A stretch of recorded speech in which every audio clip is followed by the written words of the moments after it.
Hello everyone, Rising here, and here are my top 7 hopes for RWBY Volume 7.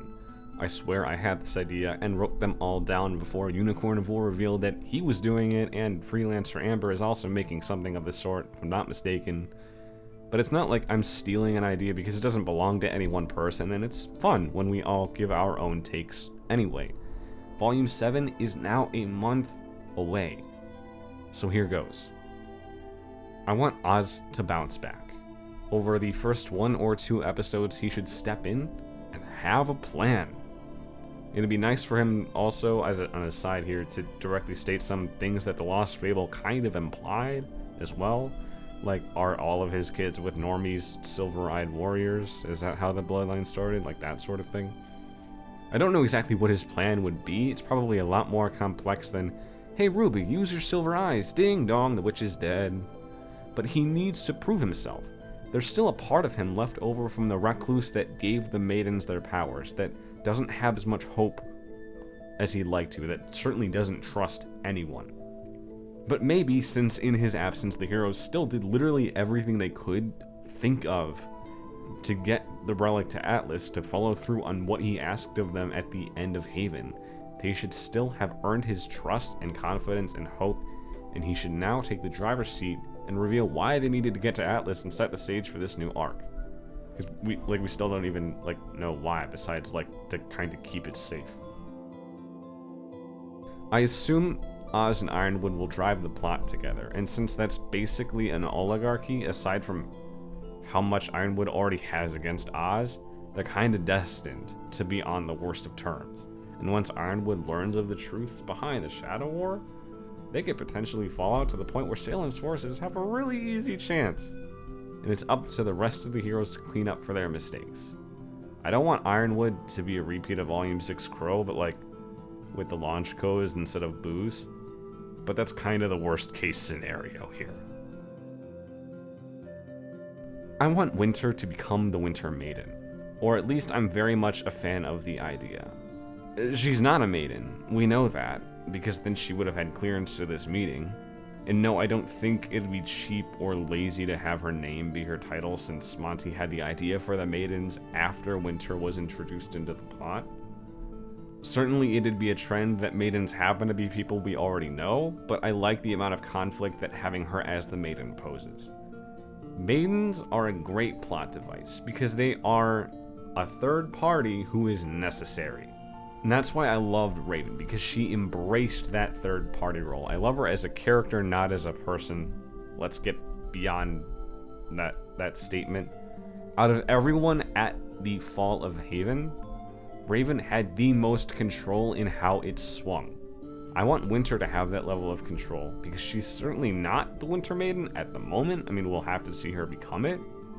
And she'd be forced to learn that with great power comes great responsibility, and I want to see her work with Crow, who she already doesn't like. I want to see her struggle in the face of everything being poured onto her and come into that third party role that Raven also was. She has so far followed Ironwood every last step, but maybe if she gets caught up in the Shadow War and Ironwood is in this descent to madness and she has to watch it happen beyond being hyper-militaristic, we could certainly see her directly conflict his orders in that third-party role and make a key decision with the potential to change basically the course of the show. I want to know what the Relic of Creation does. I believe we will see it this volume. Tyrion and Watts are set to take down the school and the CCT because, it's overkill at this point, but they'll probably also do it. So far, the volumes have gone from school battle to travel to school battle to travel, so we are set for a battle of Atlas. If someone opens the chamber inside the vault, what does the Relic of Creation do? Is it like the Green Lantern's ring but with a twist? Maybe can it create any object the user wills into existence, but only works 3 times every 100 years, like the lamp? Who knows? I want to. Alternatively, as I'll get to later, I also want the Atlas arc. That is, I want the show to be set in Atlas and Mantle, because everybody forgets about Mantle, especially Atlas. I want it to be set there for the next 2 volumes. If we're going to get to know the kingdom as well as possible, we gotta spend some time there. And they kind of did that for Mistral, but they also, like, they kind of didn't. I want the show to get real, to get dark. If the show really grows up with its audience, like the creators have said, we're kind of due. The two ways that we can conceive of it at the moment are with the SDC and perhaps Penny. Whatever has been happening with her behind the scenes. Remember, when Ironwood said Atlas found a way to capture Aura and cram it into something else, he was talking about Penny. He told Pyrrha, and then Pyrrha found out the hard way exactly what he meant. So now, how morally gray is Atlas being with the tech that made Penny possible? Could they save Penny, but she'd never be the same as she used to, but now she's like this, or maybe they're using the same tech for this other purpose? There's a lot of possibilities. And again, I want to see just how shady the SDC is. I mean, we've seen the SDC is responsible for this. Then surely if we've already gotten to 11, the show wouldn't mind turning it up to 15, is all I'm saying. Jacques said of his Faunus labor force, their argument is completely invalid right out of the gate. We are set up to know that that statement has heavy spin. I want to know the unspun truth to it. And in turn, I guess as an aside, I want to see how Winter or Weiss stand against all of it, as they've shown they would. Like Ironwood and Ozpin, I kind of expect Weiss to decide the course of the volume in some pretty big ways, or she has that possibility. Let's see it happen. Stark backstory.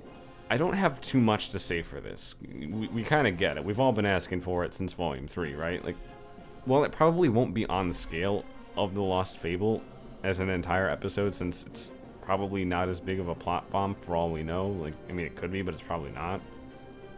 It's probably something of a Lost Fable Part 2, wherein maybe the last time Oz had a plan was when he entered Team Stark into his Shadow War, and the plan ended with the death of Summer, and he hasn't had a plan since.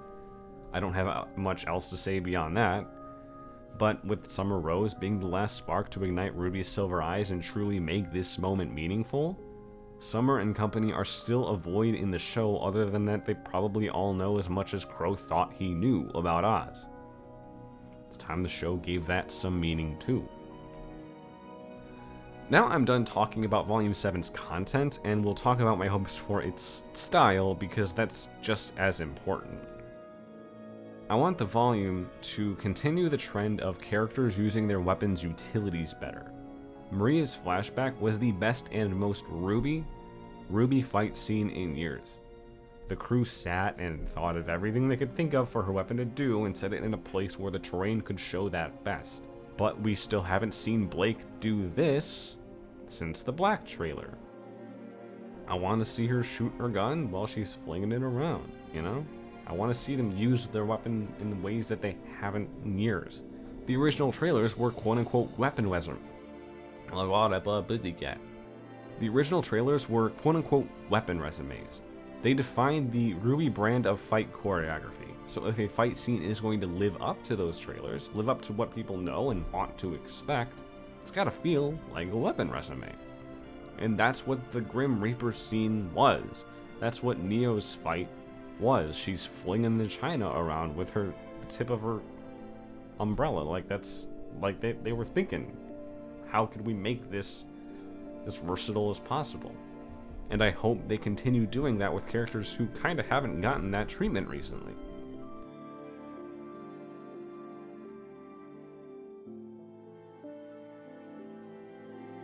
My final one is sort of odd and hard to explain, and it is just me asking for it, but I want the volume to end differently. If you think about it, every volume thus far, except for Volume 1, because that one, well, when they ended it, they kind of called it a mid-season break, because there would be 2 volumes to a season, and 2 chapters to an episode. But then they all walked that back and said volume and season aren't interchangeable. So every volume except for Volume 1 has had the exact same 3-act plot structure, ending by setting up the next volume. In Volume 2, they set up the tournament arc and left the unknown of we still don't know who that mystery girl was. In Volume 3, that everyone was splitting up and they're going here and she's going there and she's staying here. In Volume 4, they ended it saying that trouble was brewing in Mistral and Leo was Salem's informant. In Volume 5, they ended it saying they needed to get the lamp to Atlas. In Volume 6, well, now we're in Atlas, we need to protect the relic that's in there, and they're also expecting some kind of attack. How does that make things different? So in Volume 7, well, yeah, it's only natural that when each volume is a coherent story that you set up the next one by giving the characters some kind of goal, like get to Atlas. But I want them to do that throughout the volume. We're given the sense of what the next volume will be, and then the show reveals something that immediately changes the next volume's entire goal. Perhaps a twist happens where the objective of Volume 7 will to actually take another volume or another half a volume to complete, but in a way that also doesn't make viewers feel like the entire Volume 7 was pointless. So, yeah, basically I'm asking for not enough payoff in this way, but somehow enough payoff in that way, which for the average RWBY viewer is entirely possible and pointless and too much to ask for. I get it. Catharsis is kinda delicate. But we as viewers know how to expect a volume will end, and I want them to subvert those expectations. It's tough, because with any twist you need to plant seeds well enough that it doesn't feel cheap when it actually happens. And to me, they did a great job of that with Raven being the Spring Maiden, that twist. But who knows how else they could do it. Maybe whatever happens at the end of Volume 7 means the Battle of Atlas will take another volume to fight. And we end up with 2 volumes in Atlas. That's what I was saying earlier. And there you have it. Those are the top 7 things I want out of Volume 7. Though, here's a short list you could consider honorable mentions.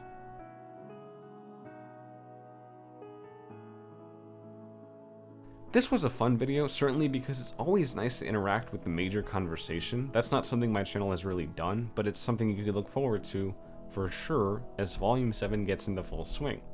Hey, the official trailer drops at New York Comic Con, which is this weekend. That's so soon. I'm Rising. Have a good one.